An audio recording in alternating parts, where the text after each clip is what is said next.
special regular meeting of Hollister City Council on October 6th at 5:30, and we will start with Pledge of Allegiance. Will lead us in the Pledge of Allegiance. Of course. Mayor Stevens, you want to roll real quick? Should we do that first? And the Pledge of Yeah. Okay, so Vice Chair Pache, Present. Councilmember Sendes, Present. Councilmember Miranda, Here. and Mayor Stevens. Here. And Councilmember Morales is not present. Okay, now the President.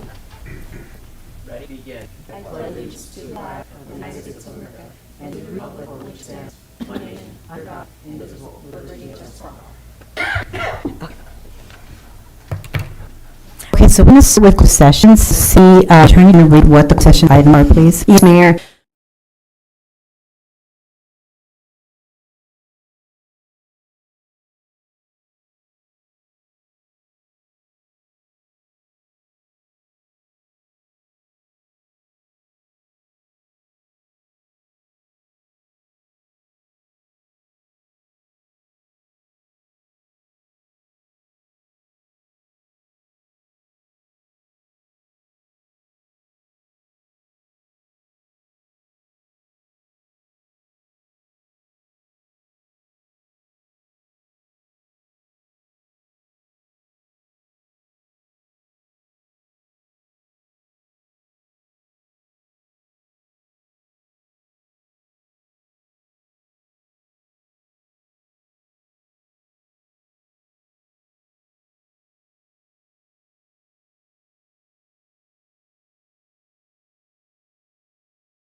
session. I'm going to check their city attorney and give it out. No, there's no report in closed session this evening, and there's nothing to report from the September 15, 2025 meeting. Well, Okay, we're going to public input. This is the time decided for the audience, both virtual and person, to give a public comment to speak on a matter that's within the jurisdiction of the city, but not on the end of the night. Speaker card available in the lobby for those of you here. Maybe it goes to a clerk as soon as possible, and then when you come to the podium, say your name, city from for record, and then speak to your matter. If you're on Zoom, and just raise your hand and to be recognized. If you're on Zoom on your cell phone, and then just sing.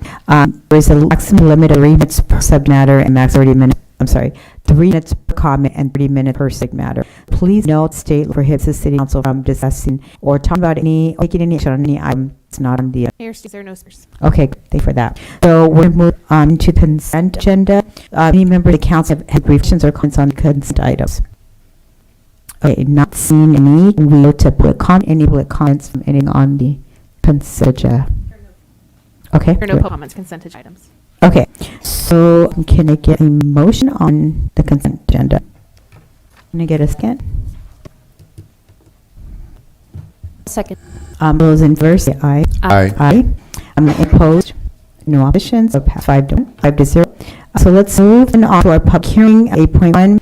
Ordinance amend the City of Hollister zone map rezoning of future annexation of property located at 1285 McCray Street, APN 020-100-014 into the general commercial zoning report, please.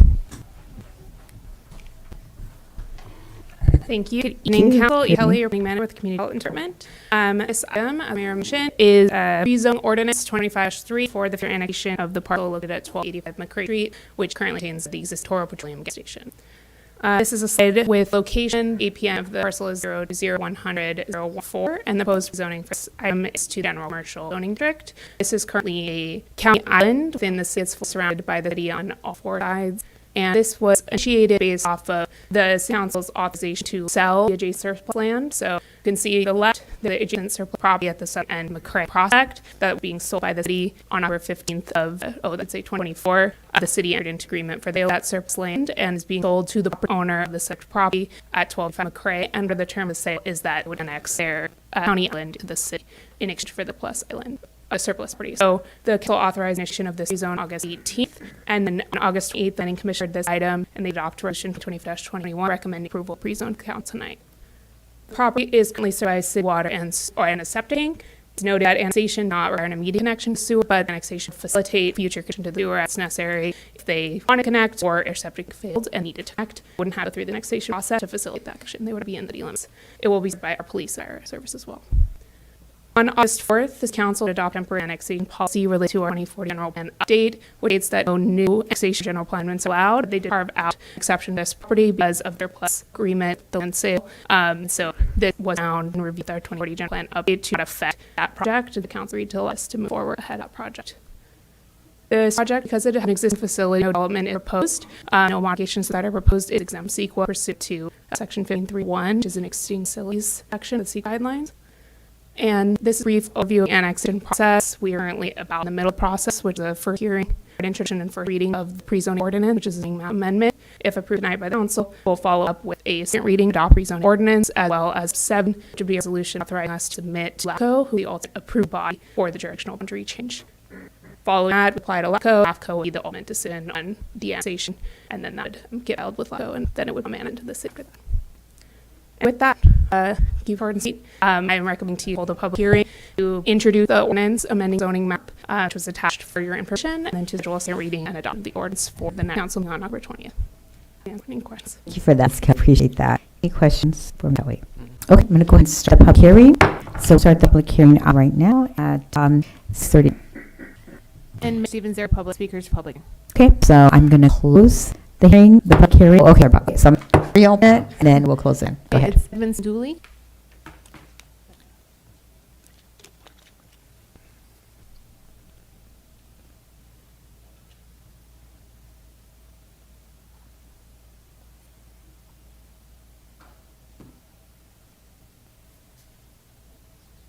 Okay, go ahead and mute. You can speak. You hear me? Yeah, go ahead. And I see some street on a town. The ramp on the I don't know who put them in there, and I who approved that because I've been asking all coworkers, all my friends, all members, everybody is like they want them in there, but they there. So I don't know who approved that, to put the bus on the road. Can I just ask you to pause entirely quick? Let me just put this, first of all, can you just, your name and your city for the record, please? Ed Scully, Hollister, California. Mayor, you could clarify that to actually speak to this agenda item. Sir, are you speaking on the annexation of property that Kelly present on? No, this is. Okay, so we have to hold, and so we're gonna have to hold comment until that item comes up that you're speaking about. Okay. Okay, fuck that. You maybe come back. Mr. Sully, which item was it for? You don't know what I'm talking- Which agenda item were you want to speak to? It was for public comment. Yeah. The public comment will be available at the next meeting. Do you unmute really quick? Yeah. Which item were you want to speak on, or wasn't it on the agenda? No, it wasn't. Okay, so the public comment period closed earlier in the meeting, so if you like, you can skip the next council meeting, which is on October 20th, and public comment is right at the beginning of the meeting. Oh, okay. Okay, thank you. Okay. And just a quick little FYI, you are also welcome to reach out to any members of the council on this as well, sir. Thank you. Any comments? Clerk, another comment? Okay, so I'm going to close the public hearing again, and then check in with the, we need a motion for this item? You Okay, need a motion so- to enter the ordinance. Okay, can I motion members of the council?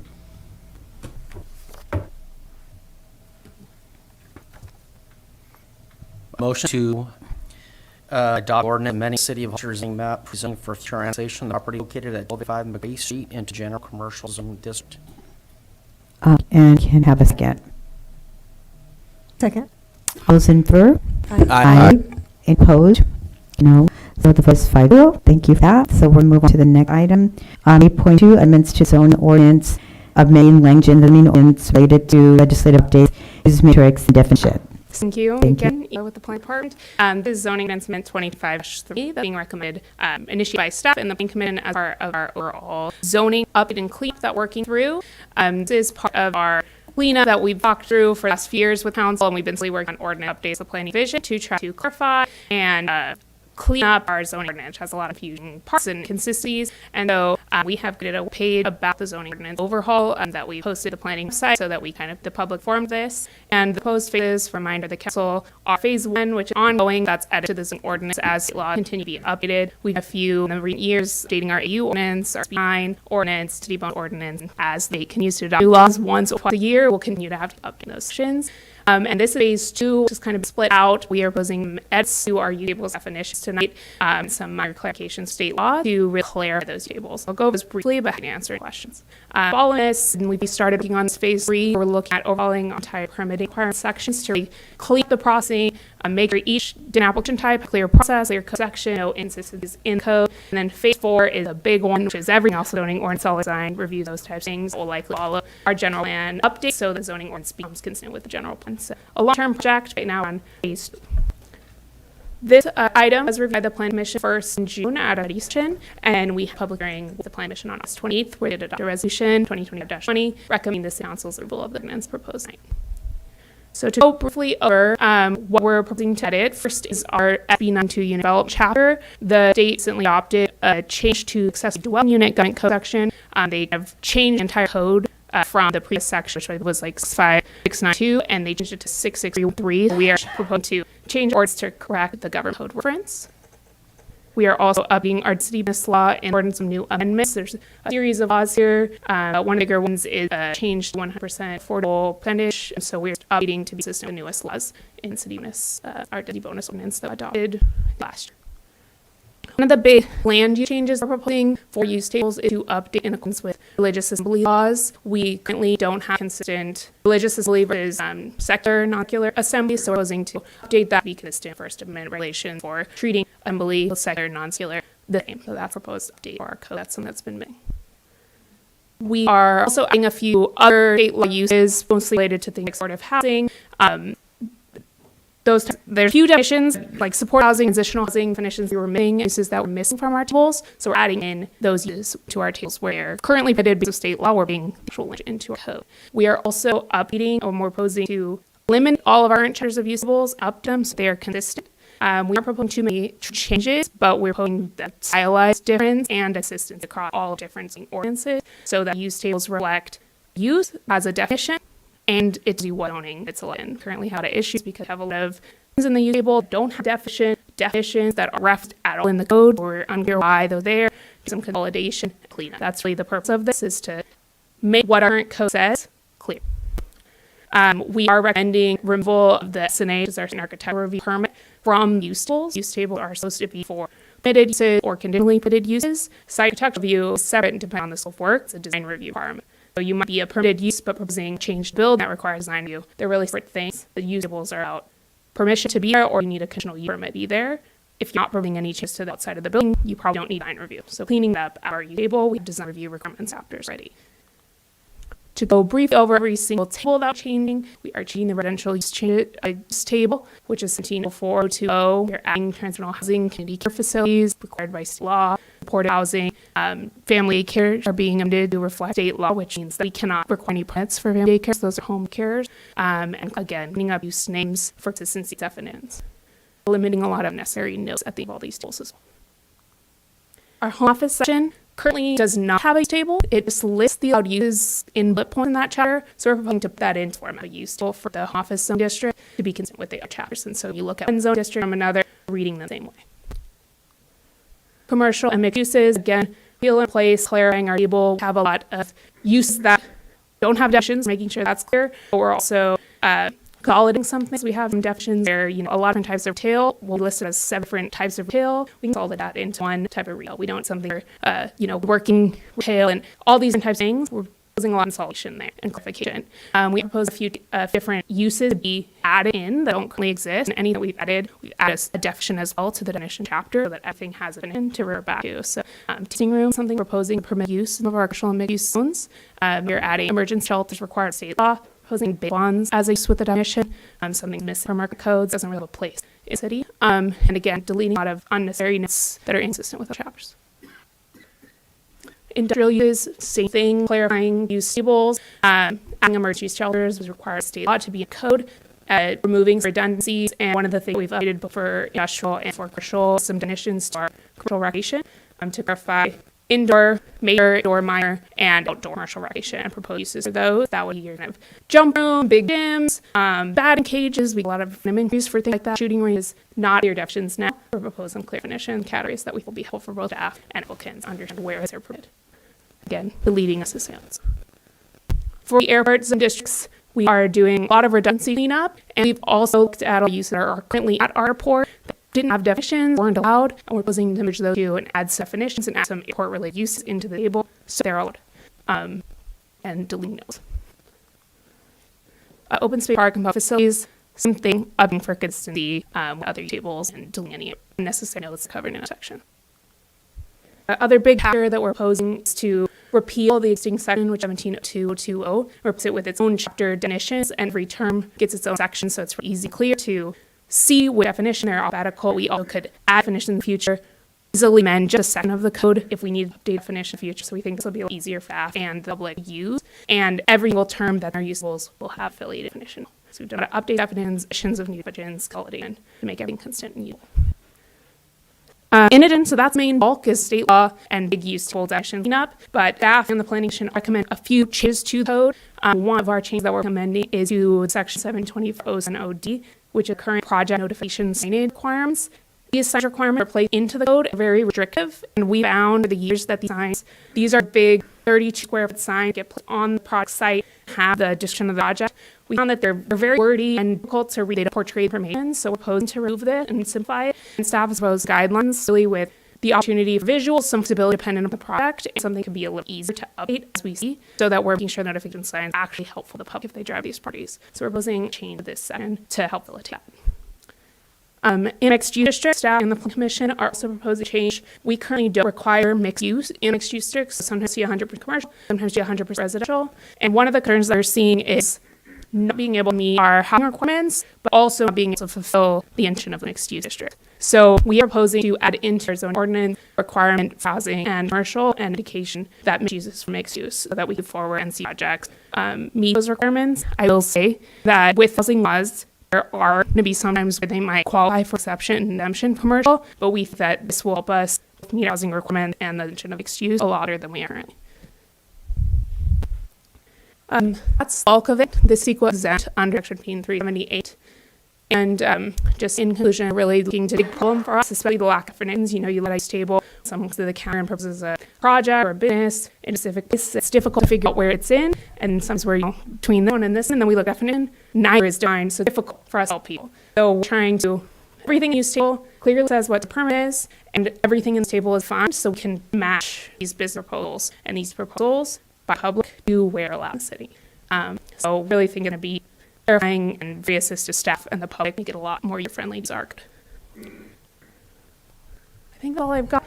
So we're recommending to hold the public hearing and introduce this ordinance, and the planning commission reviewed and is recommending approval as well. Thank you, Ms. Kelly. Appreciate very thorough presentation. Thanks. Questions, comments? Councilor Sanders, go ahead. Thank you, Ms. Kelly. So for this, you had alluded that there's some exceptions. You assuming one of them would be like representable housing. Yeah, Can you it's just mostly give us an example of that? it's mostly be related to a full housing city best law. They could potentially do request a density bonus incentive to eliminate that requirement. I believe there's also another law that I could actually suggest it, even that I'm thinking of, that specifically says that's another that they could request as a incentive. So we're going to be looking at qualifying affordable housing projects where they're heading in for affordable housing to where they request an incentive, and that would have to be a specific request they make. So they might request a different incentive. I will say a lot of what we hear in the development community and what we hear from other communities who are trying to implement affordable housing is that can be a constraint in the developed community, but we're also not requiring it to be, specifically designed like ground floor, could accept it. What we call horizontal mixed use. So still flexibility because we have all the requirements, but would, at least as a baseline, have a requirement for mixed use, which is something we really don't have. Anything? Questions on this? Go ahead, Vice Mayor. I just have a comment. Great work. It really, anything great or clarity for, citizens and users. It's like streamlined. So it's great that you guys are doing this. It's a good use of time, and keep up. Thank you. Yeah, thank you for that. The public will appreciate updates and we can do to get easier, and then we can also the other challenges in that area. But this, I know it'll be a big project, but greatly did appreciate it. Thank you. Okay, so I'm going to open a public hearing now at 6:59. And no speaker this side. Let's it 69, and then I'll check in with us and any other comments or questions, or can I get a motion.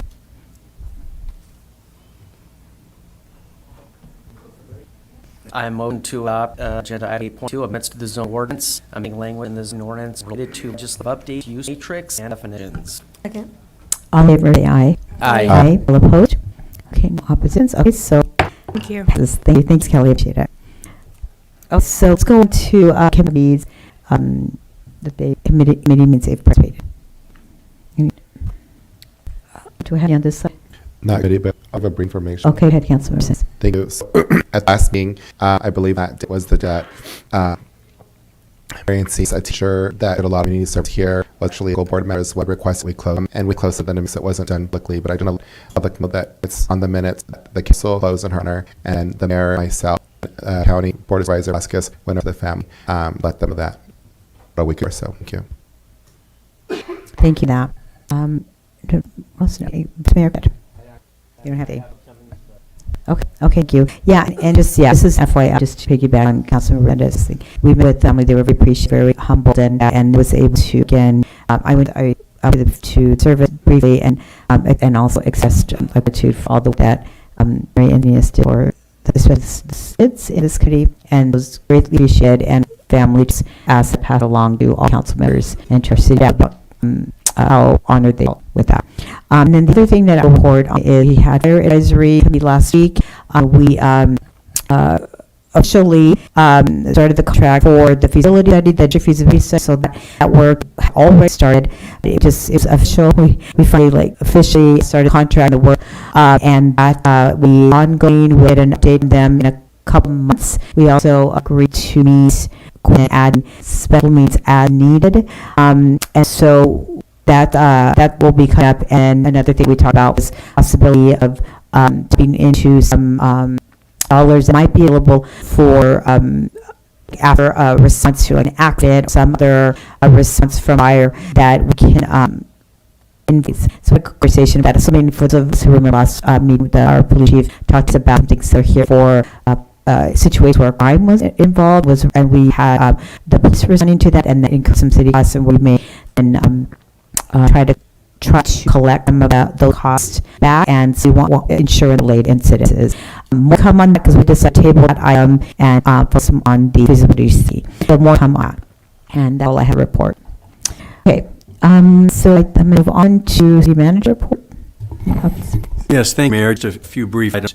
In addition to your welcome meeting with any staff members and hit the ground running, we're trying to get it as seamless as possible. So I want to thank you and staff for that. And David, so that's one item. Second, I wanted to let you know that staff, myself, walked the San Benito Hollister School District grounds with Superintendent John Tenenbaum, talking about road safety and crosswalks and lit crosswalks potentially coming. And get I up to speed on that. There's more to that. I appreciate the school district efforts in this and our public works efforts going forward. I wanted to be aware of that. We have an employee, Javier Hernandez. Are you out there? City engineer started today. I always want you to know when you have a new employee. It doesn't happen often. So when you see engineers start today. We're going to the cloud in December, January. So it's a big effort by our IT staff. So John and team, thank you. And then last item, probably the biggest item in terms of our awareness, but for the chief of fire, Jonathan, October Fire Prevention Month. So we're in it. And in recognition of that, Hollister celebrates 150 years as a department on October 18th. It's the actual anniversary is in December, but on October 18th, we'll celebrate. Beginning with the Parade in Park, Fire Station 1 at 2 p.m., followed by a ceremony at 3 and an open house until 6. So there will be a parade and a bus house for kids and trucks around, and I want to let that in front of us. It's 12 days away. That's all I have, Mayor and Council. Thank you. Okay, thank you, City Manager. Any last minute thoughts or reports of any of the committee before we adjourn? Just a friendly reminder, all attend the California Legacies from State to Pay. Yes, thank you for that. And we look forward to a report on, a summary of what happened. There's a lot of stuff happening, and I'm really sad not able to go, but I'll be going to a level conference 10 days later. So, yeah, so glad that you'll get that one. Okay. Okay, with that, we'll adjourn. It's going to adjourn probably the earliest ever meeting, 7:07. Yeah, thank you.